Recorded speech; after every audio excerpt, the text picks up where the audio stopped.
কাল সকাল 9টা থেকে পুরোহিতরা তাদের পুজো পাঠ করবে তাদের নিয়ম অনুযায়ী। জগন্নাথ ধাম দেখতে পারে, তারা যদি একদিকে এসে আরেকদিকে বেরিয়ে যায় রথ দেখে কোনো অসুবিধা নেই, তাহলে আবার অন্য লোকেরা সুযোগ পাবে। একসাথে তো এত লোককে জায়গা দেওয়ার ক্ষমতা প্রভুই জানে। যাই হোক, মানুষ আসুক, কিন্তু তারা জগন্নাথ ধাম মন্দির খোলা থাকবে, কারণ আমরা পাথরের সেটাও তুলবে 9:30টার পর। 9:30টার পর থেকে তারা রথ দর্শন করতে পারবে।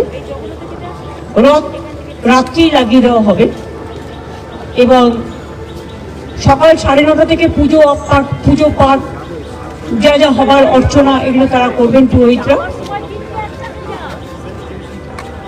আমরা 2টো নাগাদ আসবো এখানে।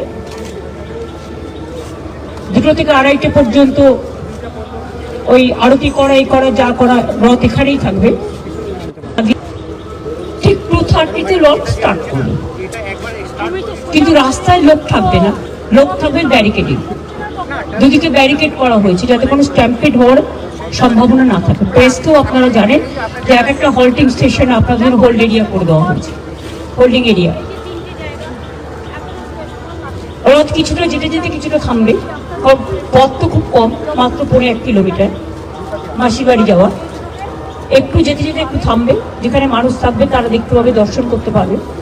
আর দড়ি তো আমরা পুরো এর সাথে ছুঁয়ে দিচ্ছি, সুতরাং তারা দড়িটাও স্পর্শ করতে পারবে, যেহেতু আমাদের ব্যারিকেডের সাথে দড়ি ছোঁয়ানো থাকবে, রথের দড়ি।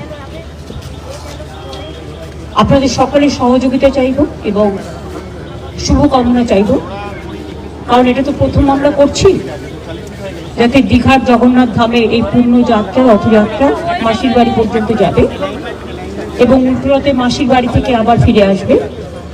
উভয় যাত্রায় যাতে শান্তিপূর্ণভাবে সুন্দরভাবে সমাপন হয়। আপনাদের সকলকেই স্বাগত জানিয়ে আপনাদের সকলের শুভকামনা এবং সহযোগিতা আবেদন করছি।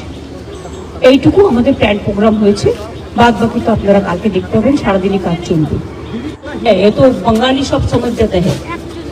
जो हमारा प्लान हुआ है वो हमारा जगन्नाथ धाम बहुत बड़ा एक अभी बहुत बड़ा तीर्थ स्थान हो गया है। कल तो हमारा